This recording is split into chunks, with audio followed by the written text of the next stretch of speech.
back to reality.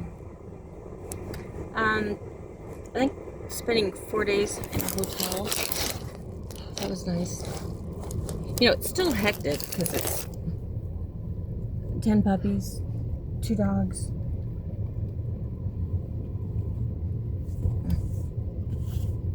And, you know, in the middle of a life crisis.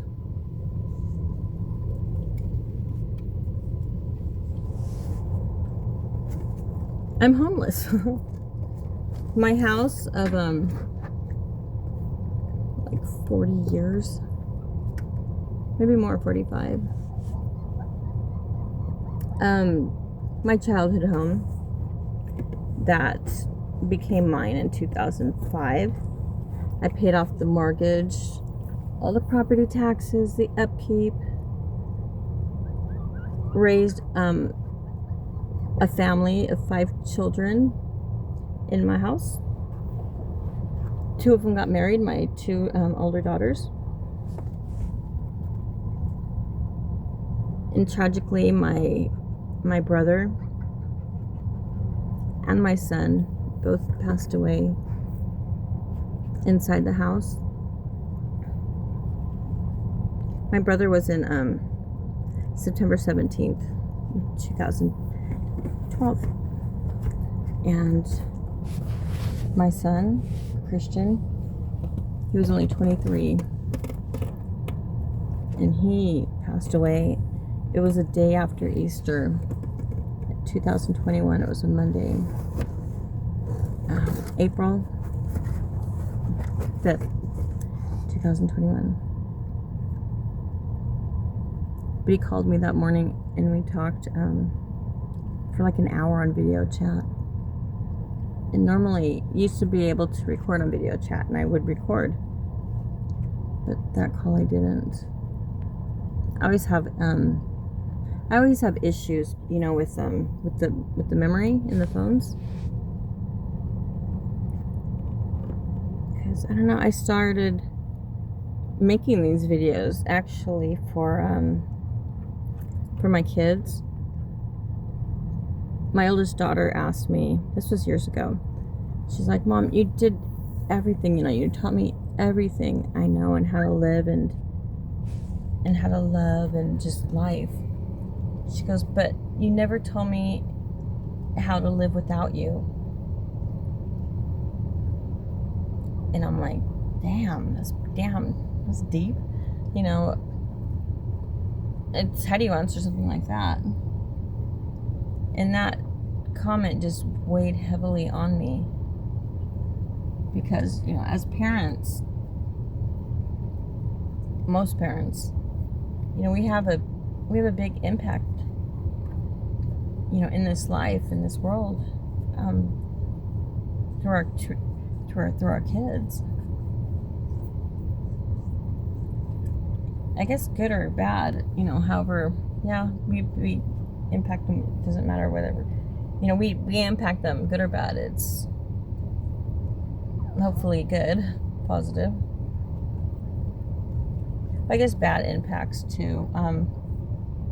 I was impacted, a lot of bad impacts from my parents, but you know, I gained I don't know, from all the heartache and the sadness and loneliness. I did the opposite of my mom. But unfortunately, I married someone like my mom. Or worse than my mom. My mom, she was physically beaten in her life as a child and in her first marriage. But I was never physically beaten by my mom, ever. I don't think I was ever hit. She just yelled all the time. If she's happy or sad, or if I'm in trouble or if I'm not, everything, that was just her normal way of speaking, was yelling. So she grew up in the Indian boarding schools. The government's great idea. It, it was a war tactic. to get a nation, to get a people, the best way to get through, you know, to destroy a people would be to go after their children. What it does to the parents, God, can imagine whole communities with no children. And this was every Indian child in our country was taken from as young as 2 years old, 3 years old, and kept like institutionalized in till they were like 18 years old. My mom only received up to a 6th grade education.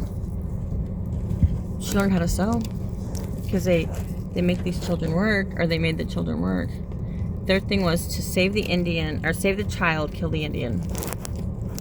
So that's why my puppy. That's why you know, we don't really have we have strong traditions and ceremonies, yes, but like meals, there's not a lot of Indian dishes, menus. Oh, Indian taco. Every tribe, you know, at powwows, they adopt that.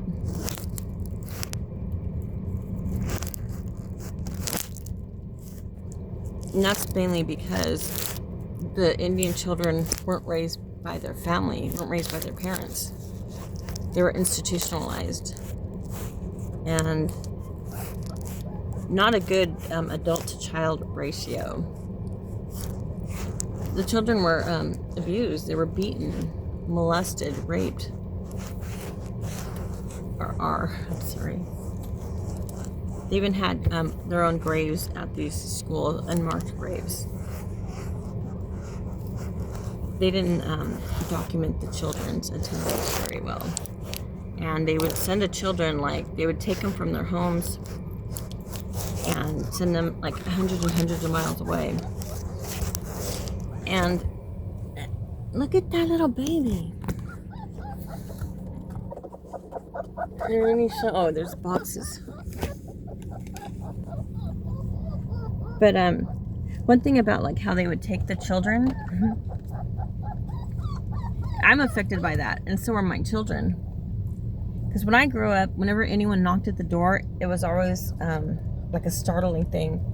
And if it was a friend, we can get in trouble, yelled at, sent to our rooms. Mostly me. I don't know about my brothers. They were older than me.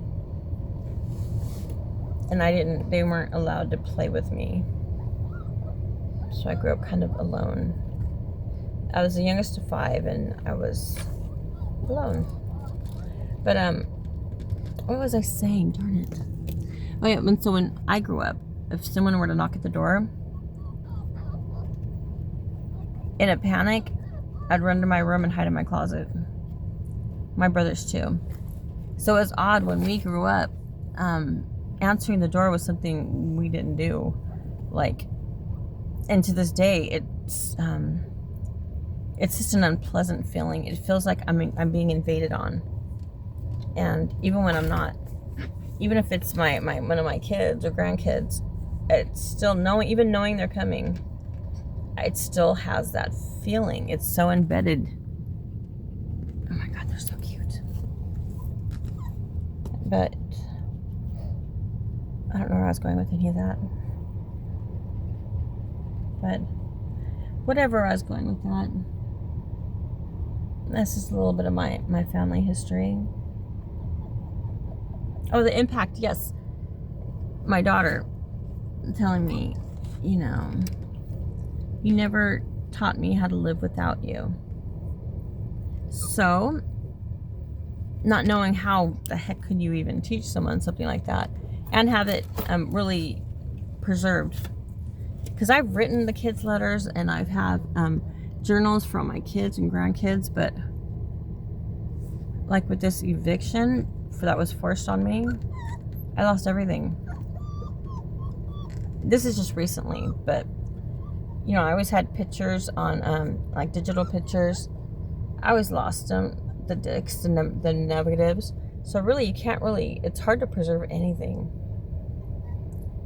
So then I started, I watched YouTube, and I started making my own categories in YouTube. And so I'm like, oh, this would really, I'm learning it, but it's something that I find valuable. So I started making these categories for my kids, just in case if I'm not here one day. Categories of like love and relationships, and then with communications, or subjects of the brain, and psychology and health, and crafts like do-it-yourselves, and music, of course, and dance music, and dancing, learning how to dance, and just educational stuff about the world, about just everything, about people, our fundamental needs, just everything, beautiful quotes, sayings, and stories, and just everything. So then doing that, then there was, after my son died, I was pretty much alone and abandoned. It was a very distressing time in my life, to say the least.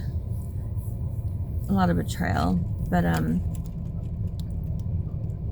I was always alone, and I had no one to talk to. Then, like, my anxiety just kind of went out of zerk.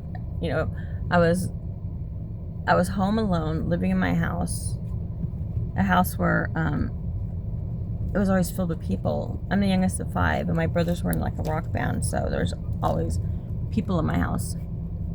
And then I had 5 children, and they had a lot of friends, and then their friends, everyone started having babies, so it was just filled with babies and kids and children and animals, and just music, noise, crying, laughing. It was everything. Then when my son died, it was empty and alone. That was very psychologically traumatizing to me. And I had no one to talk to. I pretty much was betrayed by anybody I knew. My family, my parents, my brothers.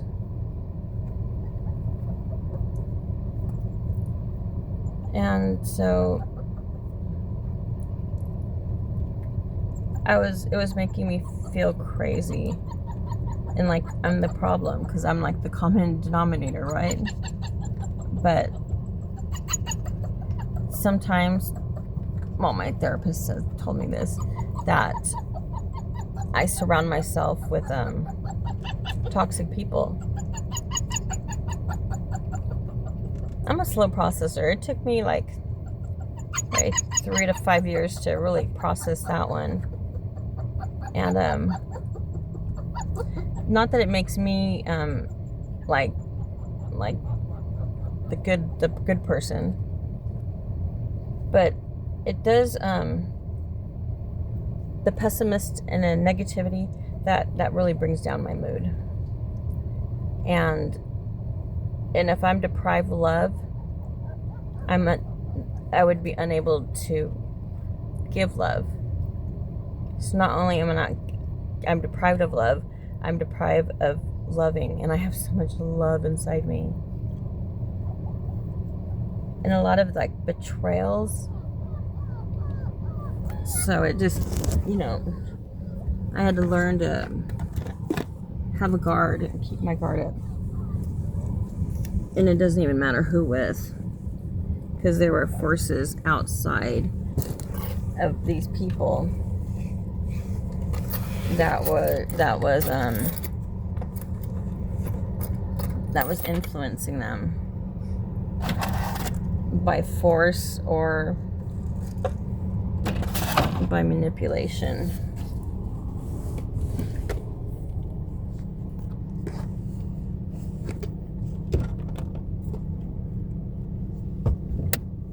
And then once I, after 5 years of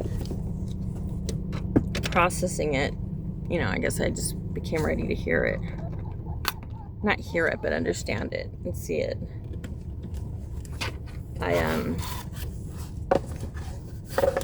Oh, Bobo, stop it. I'm worried more about the mama dog, not you. He's such a baby.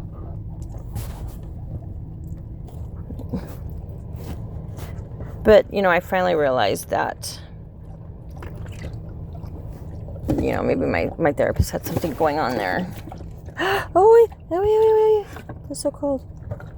So, I went into, you know, I was already isolated anyways, but, you know, I just stayed in isolation, at least from certain people. Well, not certain people would be like everybody. And the loneliness, oh my Lord. You know, when it first started, I'd prefer abuse over that loneliness. Seriously, that's so sad to say. I gotta somehow get this back here. Oh my Lord. Oh my gosh. Some are awake, some are asleep. Remember, she has 10 puppies. Oh, mama dog. There you go, girl. I don't think I need to lie down. Okay, there's that. This is so hard and it's so cold. Mama dog, here. Can I get you in there?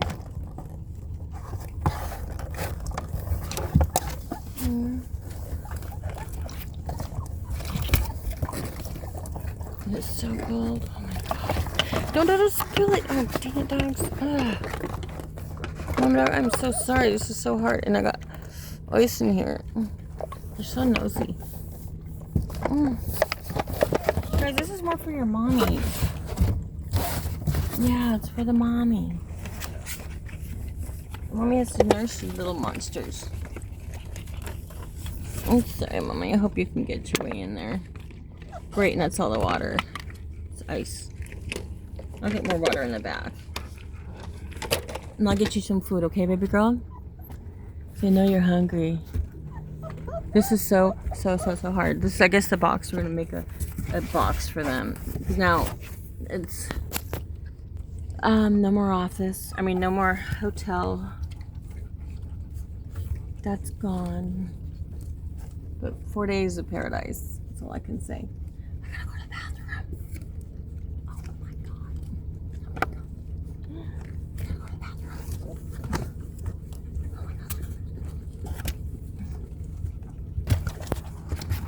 Oh my gosh. She needs to get some water pronto and more food. It's in the back. I would love it if I could just, I don't want to go all the way around. I guess I have to. Shit. Alright, little guys. I can't find a bathroom.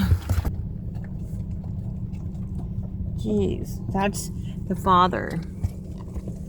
Look at the poor mother. 10 of them.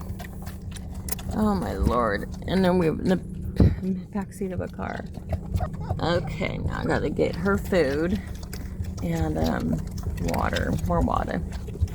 Yeah, they took the water that I put there. I love these. It's definitely a labor of love.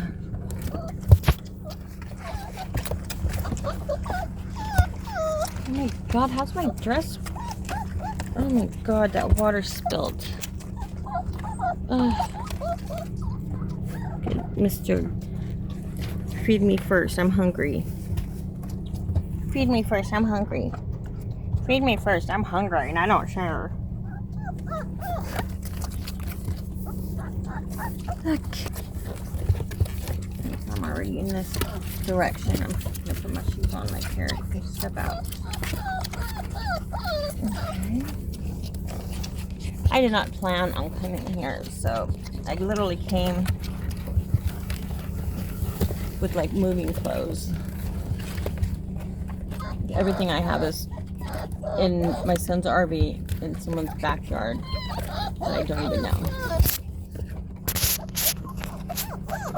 And the new owner just I only was given like a few hours to get on my property. You're supposed to get 18 days. Nothing is going by the way to.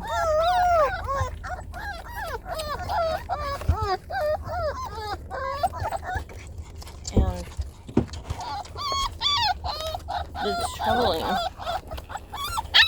Now here I'm suffering. So yeah, not only steal my house, leave me homeless, and then everything else. Dog.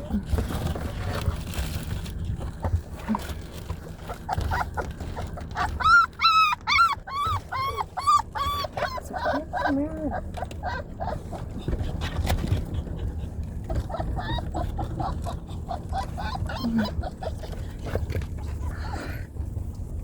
It's like drop the engine for a little bit. It's kind of nice and breezy out today. It's not cool because we're so. Oh, look at there. Oh, look at those eyes. They like glow. They're so blue and beautiful. Oh my gosh. Okay. Oh my god. There's someone in the car next to me. I hate that. I'm like, I gotta get her food. Okay, let me get this down. Yuck, I hate this. Let me turn around. I'm just showing my butt to them. What, boy, what? What, boy, what? Okay. Okay. No, I'm not. Right in my face, baby. Right in my face. Yeah, step back.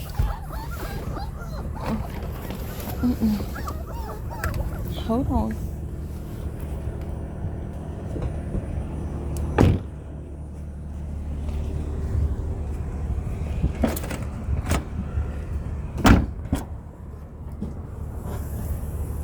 Oh no, get back there. No. We're not gonna. Okay, I'm getting you food. I'm gonna get you food. Oh yes, there's that.